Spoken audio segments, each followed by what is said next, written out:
The classroom buzzed with nervous energy as students filed into their seats. Galactic Academy Station Epsilon 7 floated silently in deep space, home to thousands of young beings from across the known galaxy. Today's advanced xenobiology class promised something different, something dangerous. Dae-hyun sat near the back, his dark eyes calm as he watched his classmates settle in. He was one of only 3 humans on the entire station. Most species here came from what they called garden worlds, where life was easy and predators were rare. Earth was different. Earth was classified as a Class 12 death world, though most aliens didn't really understand what that meant. Professor Velkaris clicked into the room on 6 chitinous legs. The insectoid teacher's compound eyes gleamed with excitement as he moved to the front of the class. His translator box crackled to life. "Students, today we have a very special demonstration," the professor announced. "We will observe a living specimen of one of the galaxy's most feared apex predators." A ripple of concern swept through the classroom.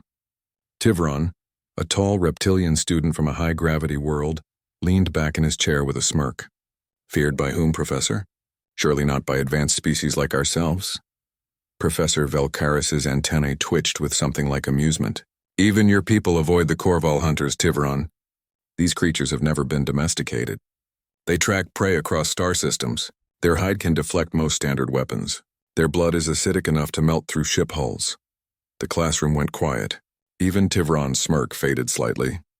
Hana, sitting 2 rows ahead of Dae-hyun, turned to look at him. She was human too, a medical student with quick hands and a sharp mind. Her expression asked the question, "Are you worried?" Dae-hyun gave a tiny shake of his head. He'd seen the professor's excitement. This was controlled. "Probably. The specimen is being brought from the cargo bay now," Professor Velkaris continued. "It has been sedated, of course. The containment field is military grade. There is no danger to any of you." The door at the far end of the classroom hissed open. 4 security officers in powered armor guided a massive floating container into the room. Through the transparent aluminum walls, the students could see something large and dark. It was roughly the size of an earth tiger but built like a nightmare. 6 legs ending in claws, a head that was all teeth and sensory organs. Armored plates covering its body like natural battle armor. Several students pushed their chairs back. A small furry being from a low-gravity world actually squeaked in fear. "Magnificent," Professor Velkaris breathed. "The Korval hunter, native to the scorched worlds of the Gamma sector. Notice the electromagnetic organs along its spine. It uses those to track the neural activity of prey. Escape is nearly impossible once it locks onto a target." Dae-hyun studied the creature carefully. He noticed the way it breathed, slow and steady. The sedation was working, but he also noticed something else. The creature's third eyelid flickered every few seconds. That was a sign. It was starting to wake up. "These creatures," the professor continued, moving closer to the container, "represent the pinnacle of predatory evolution. They have no natural enemies. They fear nothing. In all of recorded history, only 7 have ever been captured alive. This one was found as a juvenile and raised in captivity, though calling it raised is generous. It tolerates our presence only because the sedation keeps it calm." Tivron raised a clawed hand. "Professor, why study such creatures? What can we learn from mindless killing machines?" "Mindless?" Professor Velkaris's voice took on a sharp edge. "These hunters are highly intelligent.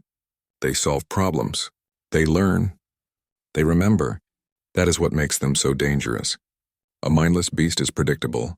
The Korval hunter is not." Inside the container, the creature shifted slightly. Its breathing changed rhythm. Dae-hyun sat up straighter. That wasn't good. "The sedation protocol," Professor Velkaris was saying, checking his data tablet, "should keep it calm for another 2 hours. More than enough time for our observation and..." An alarm screamed to life.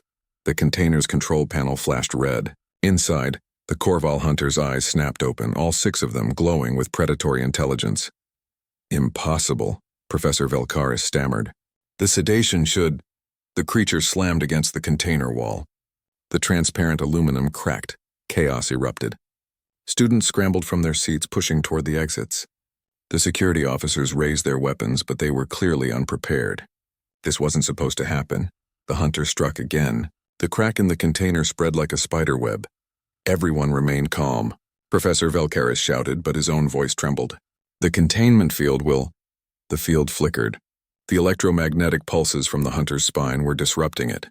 Exactly as Dae-hyun had feared they would. The creature was doing it on purpose.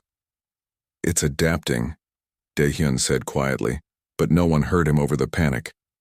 The hunter threw its full weight against the weakened wall. The container shattered. For a moment, everything seemed to freeze. The creature stood in the center of the classroom, surrounded by broken containment equipment and scattered students. It was larger than it had looked in the container, its muscles rippling under armored plates. Its head swiveled, taking in its surroundings. Then its eyes locked onto the nearest student, a small amphibious being frozen in terror near the door. The hunter's body tensed, preparing to pounce. That's when Dae-hyun moved. While everyone else ran or froze in fear, he stood up from his seat and stepped into the aisle. Not running, not hiding, just standing there in full view of one of the galaxy's most dangerous predators. "Dae-hyun, what are you doing?" Hana's voice was sharp with fear. He didn't answer. His eyes never left the hunter. He'd seen this before, in a different context with different predators, but the principle was the same. The creature's attention shifted from the small, amphibious student to him. Good, that was what he wanted. Professor Velkaris was shouting something about security protocols and emergency procedures, but his words seemed distant. The security officers were trying to get a clear shot, but students were everywhere, blocking their lines of fire. The hunter took a step toward Dae-hyun. Then another. Its body language screamed aggression, but there was something else there too. Curiosity. Confusion. This prey wasn't running. That was wrong. All prey ran. Dae-hyun slowly reached out and grabbed the metal chair beside him. Not quickly, not threatening. Just steady, deliberate movement. He kept his eyes on the creature, reading every twitch of muscle, every shift of weight. The hunter growled, a sound that made several students cry out in fear. Dae-hyun didn't flinch. He'd heard worse. He'd faced worse in the deep forests of Earth where tigers still roamed and bears still ruled their territories. This creature was dangerous, yes, but it was still an animal, and animals followed rules. The question was, could he figure out the rules fast enough to keep everyone alive? The Korval hunter circled slowly, its 6 eyes never leaving Dae-hyun. The classroom had descended into barely controlled chaos. Students pressed against the walls trying to reach the exits, but the doors had automatically locked when the containment breach was detected. Standard safety protocol, meant to prevent dangerous specimens from escaping into the station. Now it trapped them all inside with the predator. Security would arrive in 8 minutes according to the automated announcement echoing through the room. 8 minutes might as well be a lifetime. The hunter's claws clicked against the floor as it moved. Each step was calculated, testing. It still hadn't attacked Dae-hyun directly. That meant something. The creature was smart enough to be cautious of unfamiliar behavior. "Don't run," Dae-hyun said loudly, his voice cutting through the panic. Everyone stopped moving. "Slowly get behind the lab tables. Are you insane?" Tivron hissed from somewhere to the left. "We need to fight it or you'll die," Dae-hyun interrupted calmly. "It's faster than you, stronger than you. Fighting is what it wants." Professor Velkaris had backed against the wall, his compound eyes wide with terror. All his academic knowledge about predatory species meant nothing now. He'd studied them from safety, from distance. He'd never had to face one like this. The hunter made its decision. It lunged toward the cluster of students near the left exit, moving with terrifying speed. They screamed and scattered, which was exactly the wrong thing to do. Dae-hyun grabbed the metal chair and threw it, not at the hunter but in front of it. The chair clattered across the floor, disrupting the creature's charge. It skidded to a stop, hissing in confusion and anger. "Tables," Dae-hyun shouted. "Flip the tables on their sides." Now, for a moment no one moved. Then Hana understood. She grabbed the nearest lab table and heaved it over. The heavy metal surface made a solid barrier. Other students, seeing this, began to do the same. The hunter whipped around trying to decide which target to pursue. Too many options. Too much movement. Dae-hyun could see the creature's frustration growing. "Tivron," Dae-hyun called out. "Your species has electrical abilities, right?" "Yes, but can you stun it?" The reptilian student moved out from behind a table, his scales beginning to glow with built-up charge. "I can try. Wait for my signal," Dae-hyun said. He was moving now, slowly circling to the right, drawing the hunter's attention. When it commits to a charge, hit it. Not before. The creature tracked Daehyun's movement. Good. He was the puzzle it wanted to solve. The prey that didn't act like prey. Near the back of the room, a container of chemical samples sat on a storage shelf. Daehyun had noticed it earlier. The labels were in standard galactic script, various compounds used for demonstrations. Some of them were volatile. He needed to get closer to that shelf. The hunter suddenly rushed forward, not at Daehyun, but at a small group of students who'd clustered together near the center of the room. Herd behavior, safety in numbers. It made sense for prey species, but it also made them a single large target. Daehyun sprinted not away from the hunter but perpendicular to its path. He grabbed a stool and slid it across the floor, right into the creature's legs. The hunter stumbled, its momentum broken. Now Tivron. The reptilian student released his stored electrical charge. A brilliant arc of lightning leaped from his hands to the hunter's armored body. The creature shrieked and convulsed, smoke rising from its plates. For a moment, Daehyun thought it might work. Then the hunter shook itself and turned toward Tivron, eyes blazing with rage. The armor had grounded most of the electricity. The attack had only made it angry. Run, Daehyun said quietly. Tivron ran. The hunter pursued, frighteningly fast despite its size. It would catch him in seconds. Daehyun reached the chemical storage. He grabbed 3 containers without reading the labels, trusting his memory of what he'd seen. He threw them hard against the floor between the hunter and Tivron. The containers shattered. Chemicals mixed. A thick, acrid smoke billowed up, filling the center of the classroom. The hunter skidded to a stop, confused by the sudden loss of visibility. Its sensory organs twitched, trying to compensate, but the chemicals were irritating its sophisticated tracking systems. Everyone, move toward the back wall, Daehyun commanded. Slowly, stay low under the smoke. This time they obeyed without question. Even Tivron, gasping for breath, followed the human's instructions. Daehyun's mind raced. The smoke would only confuse the creature for a minute or two. It would adapt. They needed a more permanent solution. His eyes scanned the room, cataloging resources. Lab equipment, furniture, the ventilation ducts, the locked doors. Wait, the supply closet.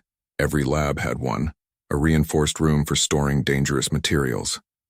Built to contain fires, chemical spills, radiation.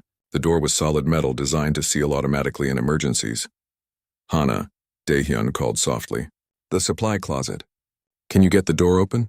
She was beside him in seconds, her face smudged with smoke but her eyes sharp. Yes, but why? We're going to trap it, but that's insane. How? Same way humans have been trapping predators for thousands of years.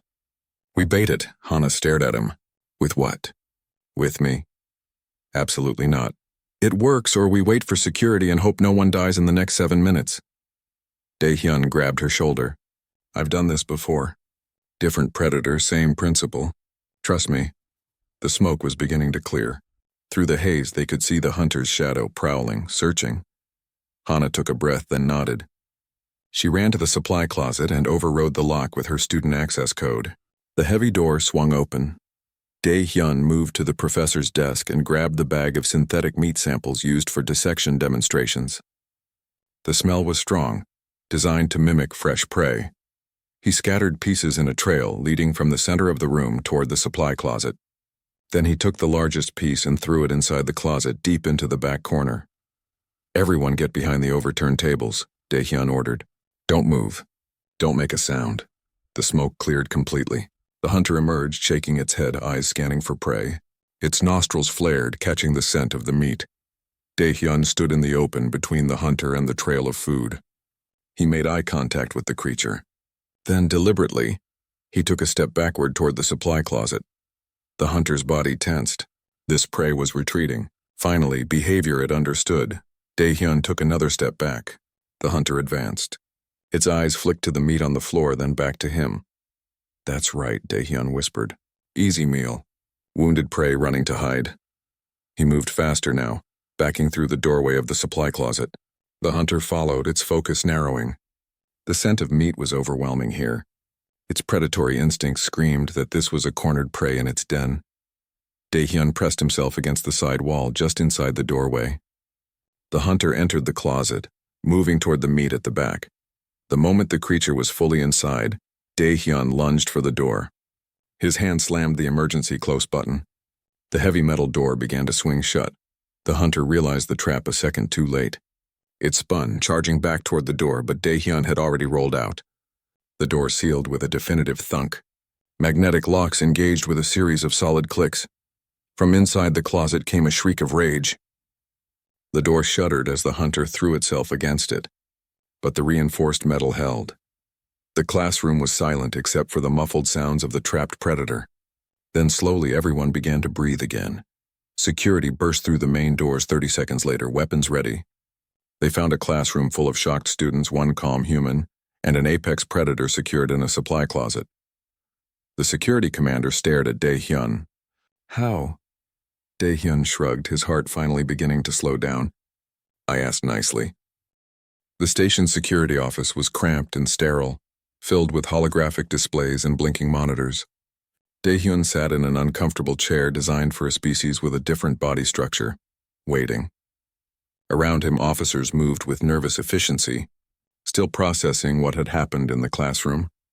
Commander Ralvik, a four-armed Thessian with gray skin and calculating eyes, stood reviewing footage from the classroom cameras. He replayed the scene for the third time, watching Daehyun trap the Korval hunter with nothing but makeshift tools and timing. Explain, the commander said finally, his translator rendering the word flat and cold. I contained the threat, Daehyun replied. That's all. That's not all. Ralvik zoomed in on the footage, showing the moment Daehyun had stood his ground while everyone else panicked. You displayed combat-level tactical thinking, crisis management training, predator behavior expertise. This is not standard curriculum for a xenobiology student. Before Daehyun could answer, Professor Velkaris entered, still visibly shaken. Behind him came Hana and, surprisingly, Tivron. The reptilian student's scales had lost some of their usual luster, a sign of stress in his species. I demand a full investigation, Professor Velkaris announced. Though his voice lacked its usual authority, the safety protocols failed. My students were endangered. And yet, he looked at Daehyun with something between gratitude and confusion. This human contained the situation before trained security could respond. Which brings us back to my question, Commander Ralvik said. How does a student possess these skills? Daehyun sighed. He'd hoped to keep his background quiet, to just be another student. But that option was gone now. I grew up in the Korean wilderness reserves on Earth, he began. My family has lived there for generations. We track predators. We study them. We protect both the animals and the people who live near them. Tivron laughed, a harsh sound. Predators. On a garden world? Please. Earth isn't a garden world, Hana interjected quietly. It's classified as a Class 12 death world. That made everyone pause. Death worlds were rare, places where life was so dangerous that most species couldn't survive without significant technological support. Commander Ralvik pulled up Earth's classification file on his display. His eyes widened as he read. Multiple apex predators. Extreme weather systems. Gravity at 1.2 standard. Aggressive microbial life. Venomous species numbering in the thousands. He looked at Daehyun with new understanding. You come from a world that actively tries to kill you. Every day, Daehyun agreed. That's just normal for us. Tell them about the predators, Hana urged. They need to understand. Daehyun pulled up images on his personal datapad and projected them into the room. These are just some of the apex predators from my region. Siberian tigers, Asiatic bears, wolf packs. In other parts of Earth, there are animals even more dangerous. Lions, crocodiles, great white sharks, polar bears, venomous snakes that can kill with a single bite. The room went silent. Professor Velkaris studied each image with growing horror. And humans lived alongside these creatures. Not just lived alongside them, Daehyun said. We shared territory with them, competed with them. They hunted us. We hunted them. For millions of years we evolved together. Impossible, Tivron muttered, but his voice lacked conviction. How did your species survive? You have no natural weapons, no armor, no venom. We learned, Daehyun said simply. We watched how predators moved, how they thought. We studied their patterns. We made tools. We worked in groups. And eventually we became better at hunting than anything that hunted us. Hana added, humans are persistence predators. We don't outrun prey. We outlast it. Our ancestors would track animals for days, sometimes weeks, until the prey collapsed from exhaustion. No other species on Earth could do that. Commander Ralvik was still scrolling through Earth's biological database. Your world has over 400 species classified as potentially lethal to humans. Yet humans are the dominant species, he looked up. You didn't just survive. You thrived. That's what we do, Daehyun said. We adapt. Professor Velkaris sank into a chair, his legs seeming to lose their strength. I've studied predatory species for 30 years. I thought I understood them. But I froze. I was useless. While he gestured helplessly at Daehyun, you treated it like a common problem. Because I've faced problems like that before, Daehyun explained. When I was 14, a tiger wandered into our village. My grandfather taught me how to track it back to its territory without getting killed. When I was 16, I spent a week following a wounded bear to make sure it wasn't suffering. Before I came here, I worked with the Wilderness Defense Corps. Our job was to relocate dangerous animals away from human settlements. You're a professional hunter, Commander Ralvik said, understanding dawning. No, I'm a protector. There's a difference. Daehyun's voice was firm. I don't kill unless I have no choice. I understand predators because I respect them. They're not evil. They're not monsters. They're animals following their nature. Tivron had been quiet, but now he spoke, his tone grudging. I discharged enough electricity to stun a full-grown Caltheron. That creature barely noticed. How did you know your trap would work? I didn't, Daehyun admitted. Not for certain. But I knew it was hungry, confused, and in an unfamiliar environment. Animals in that state follow basic instincts, food and safety. I gave it a trail to both. The door opened and a tall, elegant being entered. Her species was Veltorian, known for their diplomatic skills and strategic minds. The rank insignia on her uniform marked her as Station Commander Lin Ara, one of the highest authorities on Epsilon 7. I've reviewed the incident, she said without preamble. The containment failure was due to equipment malfunction, compounded by the creature's electromagnetic abilities. Professor Velkaris, your class will be suspended pending a full safety review. The professor nodded miserably. Commander Lin Ara turned to Daehyun. You prevented what would have been a catastrophic loss of life. For that you have my gratitude and the gratitude of this station. She paused. I also have a request. A request? Daehyun felt suddenly wary. Colony World AR-447 is experiencing a crisis. 3 bioengineered predators escaped from a military research facility. They've killed 47 colonists in 2 weeks. Multiple security teams have failed to contain them. The creatures are highly intelligent and appear to be adapting to standard tactical responses. And you want me to hunt them, Daehyun said flatly. I want you to help us understand them, Lin Ara corrected. Your perspective is unique. These creatures are unlike anything we've encountered. They're designed predators, combining the worst traits of multiple species. We need someone who thinks like a predator to catch one. Daehyun was quiet for a long moment. I'm a student, not a soldier. You're a survivor from a world that breeds survivors, Lin Ara said. That's more valuable than any military training we can provide. I'll go, Hana said suddenly. Everyone turned to look at her. If Daehyun goes, he'll need a medic. I'm trained for field work. I volunteer. As do I, Tivron added, surprising everyone, including himself. My species are warriors. I will not let a human face danger alone while I hide in safety. My pride would not survive it. A quiet voice spoke from the doorway. I can help too. A young woman stepped forward. Jiwon, a human engineering student whom Daehyun recognized from the few human social gatherings on the station. I'm good with improvised technology, building things from whatever's available. If you're going into a hostile environment, you'll need that. Commander Lin Ara looked at Daehyun. Well, will you accept? Daehyun thought about the colonists who had died. He thought about the creatures, probably terrified and confused in an alien environment. He thought about his grandfather's words. We don't hunt because we hate. We hunt because we must protect. I have conditions, he said finally. I choose my team. We do this my way. And if possible, we don't kill these creatures. We contain them. Agreed, Lin Ara said immediately. Then we'll do it. Daehyun stood. But understand something. I'm not hunting monsters. I'm tracking lost animals. That changes everything.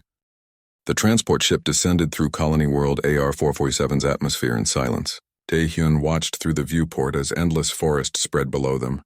broken occasionally by cleared areas where human and alien colonists had tried to build their settlements. Tried. Past tense. Most of the colony was abandoned now. Beside him, Hana checked her medical supplies for the third time. Jiwan was reviewing technical schematics of the colony's infrastructure on her tablet. Tivron sat across from them, scales gleaming in the cabin light, trying to look confident despite the tension in his posture. The military briefing officer, a stern Thessian named Carvin, stood at the front of the cabin. Behind him, holographic images rotated slowly, showing 3 distinct creatures. "These are the targets," Carvin said. "Bioweapons designated Alpha, Beta, and Gamma. They were created in a classified military program, combining genetic material from multiple apex predators across the galaxy. The goal was to create the perfect soldier creature, intelligent, adaptable, lethal." "What went wrong?" Jiwan asked. "They became too intelligent," Carvin replied grimly. "They learned to work together. They breached containment during a routine transfer. By the time we realized what happened, they'd vanished into the wilderness." Dae-hyun studied the images carefully. Alpha was the largest, built like a tank with armored hide and crushing jaws. Beta was sleeker, faster, with retractable claws and enhanced sensory organs. Gamma was the smallest but showed signs of the highest intelligence, with a larger brain case and manipulator appendages that were almost hand-like. "You said they've killed 47 people," Hana said quietly. "How?" Carvin's expression darkened. "They hunt in coordinated attacks. Alpha draws attention and breaks through defenses. Beta flanks from the sides. Gamma sets traps. They've destroyed 2 military outposts and 3 civilian settlements. Every team we've sent has either retreated or—" He didn't finish the sentence. "They're learning from each encounter," Dae-hyun observed. "Getting better at fighting you." "Yes, which is why standard military tactics have failed. We need a different approach." "You need to stop thinking of them as weapons," Dae-hyun said. "They're animals. Confused, frightened animals in an environment they don't understand, using the only skills they have to survive." Tivron snorted. "Frightened? They've killed dozens." "Because they're scared," Dae-hyun insisted. "Fear makes predators more dangerous, not less. A cornered animal will fight with everything it has." The transport landed at Forward Base Camp, a hastily constructed military outpost on the edge of the wilderness zone. As they disembarked, Dae-hyun could feel the tension in the air. Soldiers moved with weapons ready, eyes constantly scanning the tree line. This was a base under siege, even if the enemy rarely showed itself. The colony's wilderness was beautiful in a hostile way. Trees towered overhead, their leaves a deep purple in this world's light. The air smelled of unfamiliar vegetation and something else. Something that made Dae-hyun's instincts prickle. Predators. He could sense them, even without seeing them. "We start now," Dae-hyun said, shouldering his pack. "Show me where the last attack occurred." Carvin led them to the ruins of Outpost 7, a kilometer from the main base. The destruction was systematic. Walls had been torn apart with tremendous force, but the damage showed intelligence. The creatures had targeted structural weak points, communications equipment, escape routes. Dae-hyun knelt beside a deep gouge in the ground. 4 parallel marks. "Alpha," he said. "Heavy, powerful. This creature doesn't hide its presence." He moved to another area where the soil was disturbed in a different pattern. "Beta, lighter, faster. See how the prints are spaced?" It was circling, looking for openings. "And Gamma?" Hana asked. Dae-hyun pointed to marks on a damaged wall. "Climbed up here, watched, planned." He stood looking at the pattern of destruction. "They're not just attacking randomly. They're eliminating threats to their territory." "Their territory?" Tivron looked around at the vast forest. "This entire region is theirs now?" "Not by choice," Dae-hyun said. "They're establishing a defensive perimeter. That means they're protecting something. Probably themselves, but possibly—" He trailed off, thinking. Over the next 3 days, Dae-hyun taught his team how to track. Not with technology, though Jiwon's motion sensors helped, but with observation. He showed them how to read disturbed vegetation, how to recognize territorial markings, how to understand the language of bent branches and scratched bark. "See this?" He pointed to a tree where bark had been stripped away at shoulder height. "Alpha did this, marking territory. But look at the pattern. It's aggressive, yes, but also regular, mathematical. This creature is thinking about boundaries, about defending a specific area." They found Beta's signs next. scratch marks on rocks that formed a pattern. It's communicating, Hana realized. With the others. Yes. Pack behavior. Daehyun felt a growing certainty. They're not just surviving. They're building something. That night they made camp in a clearing. Jiwon set up her improvised motion sensors in a perimeter, while Tivron used his electrical abilities to create a deterrent field. Hana prepared medical supplies and Daehyun studied maps of the area, marking known attack sites. There's a pattern, he said, tracing lines between points. They're not spreading out randomly. They're staying within a specific range, always coming back to this area. He tapped a spot on the map deep in the wilderness. Something's there. Something they're protecting. Could be a den, Hana suggested. Or a nest, Jiwon added quietly.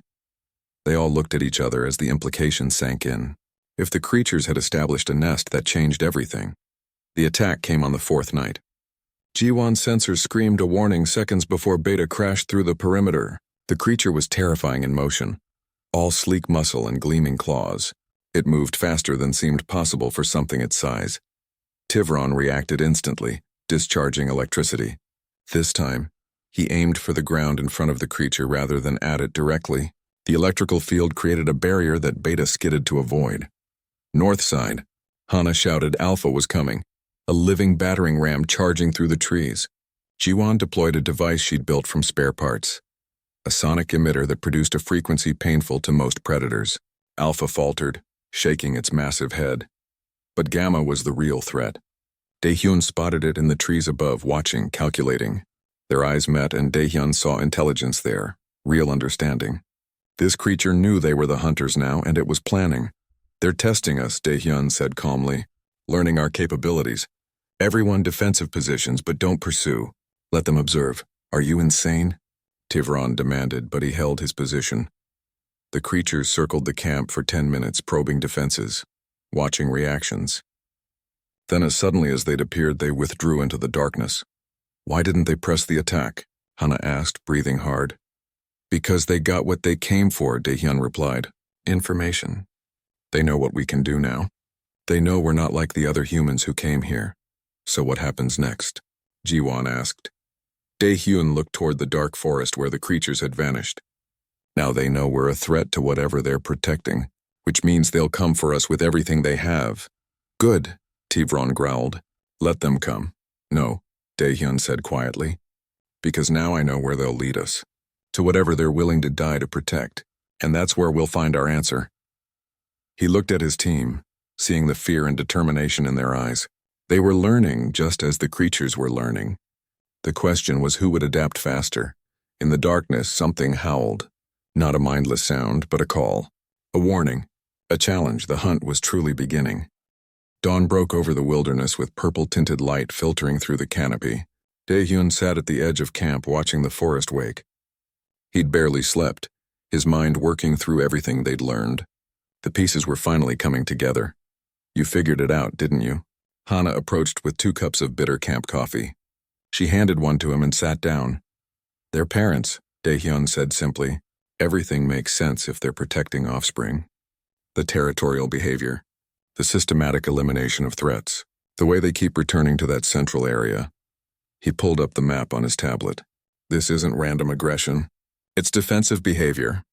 Bioweapons with children, Hana mused. The military didn't plan for that. They didn't plan for these creatures to be alive, Daehyun corrected. To be more than weapons. But life finds a way. Even artificial life. Tivron emerged from his tent, scales brightening in the morning light. If they have young, they'll be even more dangerous. Parental instinct makes any creature unpredictable. Not unpredictable, Daehyun said. Predictable in a different way. They'll defend the nest at all costs, but they won't take unnecessary risks. They can't afford to.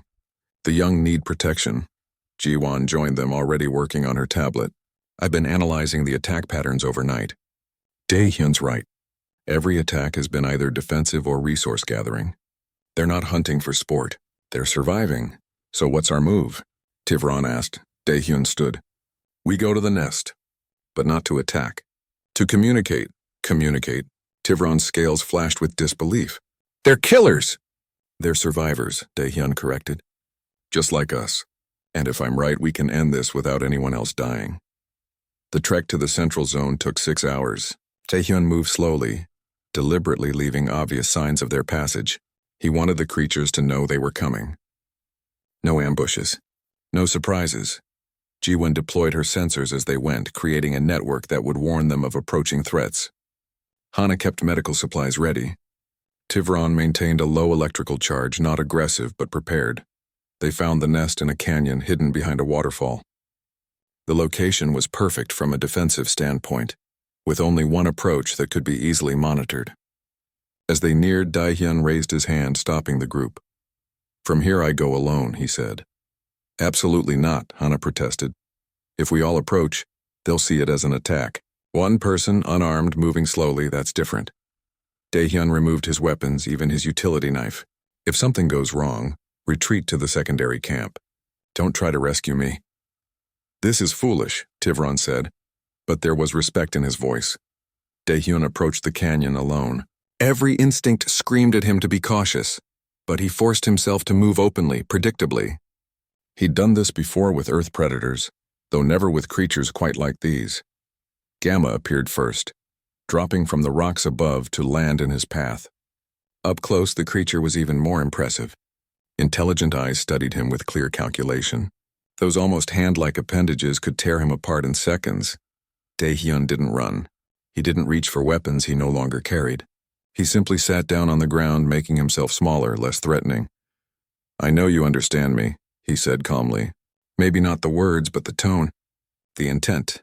He gestured slowly toward the canyon. "You're protecting your family. I understand that. I respect that." Gamma tilted its head, processing.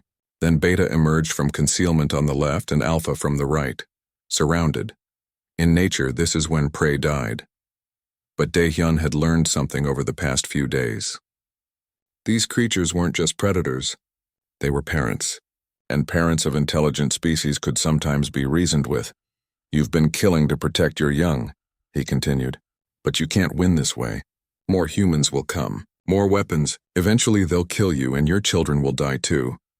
Alpha growled, a sound that vibrated through Daehyun's chest. But the creature didn't attack. It was listening. "I can offer you something better," Daehyun said. "A world of your own, uninhabited, no threats. A place where your children can grow without fear." He slowly pulled out a hollow projector he'd kept in his pocket and activated it, showing images of a world identified by the military as suitable for dangerous species relocation.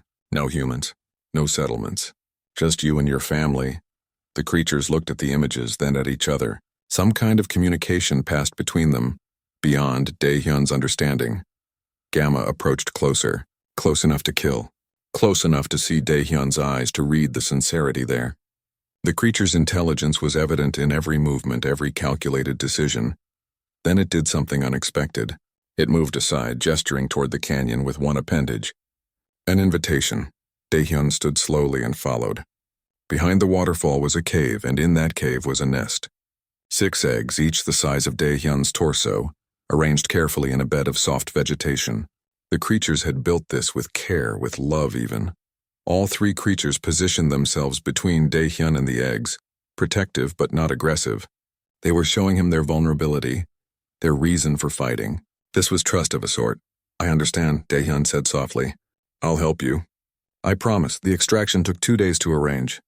Military command was skeptical until Daehyun showed them footage from his helmet camera. Commander Leonara herself authorized the relocation, overriding objections from military scientists who wanted to study the creatures. The transport was specially designed, large enough for the creatures and their eggs, with environmental controls set to their preferences. Loading them was tense. The creatures were nervous, aggressive, but Daehyun stayed with them throughout, speaking calmly, moving slowly. When Alpha finally entered the transport with its family, Daehyun released a breath he'd been holding for hours. Tivron approached as they watched the transport lift off. "I would not have believed this possible," he admitted. "Reasoning with killers." "Not killers," Daehyun said. "Parents. There's a difference." "Is there?" Tivron asked. "They killed 47 beings to protect their children. If something threatened your family, what would you do?" Daehyun looked at the reptilian. "These creatures are no different from any other species. They feel fear. They feel love. They fight to survive. This is what humans do, isn't it? Hana said, joining them. You don't just survive nature. You understand it. You find ways to live alongside it. When we can, Daehyun agreed. Violence is always an option, but it shouldn't be the first option. Or the only option. The return to the academy was different. Word had spread about what happened on AR-447, the human who'd negotiated with bioweapons, who'd solved with understanding what force couldn't accomplish. Professor Velkaris met them at the docking bay. The professor looked different somehow, humbler. I've been redesigning my curriculum, he said without preamble. I want to add a new section. Deathworlder perspectives on predatory species. I was hoping you would co-teach it. Daehyun started to decline, but then he thought about all the students who'd never faced a real predator, who understood them only as abstractions. On one condition, he said. We don't just study them from hollows and texts. We go to Earth, let them see real predators in their natural environment. To Earth? Professor Velkaris's antennae twitched with nervousness. Is that safe? Safer than bringing predators here, Daehyun said with a slight smile. 3 months later, a class of 20 students stood in a clearing in the Korean wilderness reserves. Through the trees, barely visible, a tiger moved on its patrol. The students were terrified, despite being in a reinforced observation shelter. That's a small predator compared to some on Earth, Daehyun explained. Adult tigers weigh about 200 kilos. They can run at 60 kilometers per hour in short bursts. Their bite force can crush bones. And for thousands of years, my ancestors lived in the same forests with creatures like this. How? A student whispered. By respecting them, Daehyun said. By understanding them. By learning to read their behavior. To know when to hide and when to stand firm. By being smart when we couldn't be strong. Tivran, now a regular presence in Daehyun's classes, added, Humans didn't develop advanced technology first. They developed advanced thinking. That's their real weapon. As the class watched the tiger disappear into the forest, Jiwon approached Daehyun. Message from Commander Linara. The creatures on the relocation world are thriving. The eggs hatched. They're requesting we check on them in 6 months. We'll go, Daehyun said. I want to see how the young are growing. Hana smiled. You care about them. Of course I do. Every life is valuable. Predator or prey, human or alien, natural or engineered. That's the lesson.